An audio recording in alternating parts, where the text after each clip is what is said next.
জীবনে যদি খুব খারাপ সময় আসে, তাহলে নিজের দুঃখ কষ্টগুলোকে এমন ভাবে নিজের মাঝে আড়াল করে রেখো যেন তোমার পাশে গা ঘেঁষে বসে থাকা মানুষটাও বুঝতে না পারে ভিতর থেকে তুমি কতটা ভেঙে গিয়েছো। কখনো যেন সে বুঝতেই না পারে তোমার ভীষণ মন খারাপ, তাহলে সে তোমার মন আরো খারাপ করে দিবে। সে যেন বুঝতে না পারে কোন এক অনাকাঙ্ক্ষিত ঝড়ে ঝরে গিয়েছে তোমার জীবন বৃক্ষের সবুজ একটি পাতা।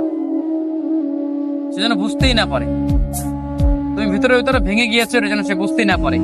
অতঃপর নিজেকে বোঝাও, শক্ত হও। এই সামান্য ঝড়ে ঝরে যেতে নেই, সামান্য আঘাতে ভেঙে পড়তে নেই। মানুষ বড়ই নির্দয়, বড়ই নিষ্ঠুর। ভেঙে যাওয়া মানুষটাকে সে আরো বেশি করে ভেঙে দেয়। তুমি যদি মন খারাপ করে কাউকে কথাগুলো বলো, তবে সে তোমাকে আরো ভীষণ করে ভেঙে দিবে। যদি খুব বেশি কষ্ট হয়, তবে একা একা কান্না করো। দরজা বন্ধ করে একা রুমে নিজের কান্নাগুলো নিজের সাথে শেয়ার করো, নিজের দুঃখ কষ্টগুলো নিজের সাথে শেয়ার করো।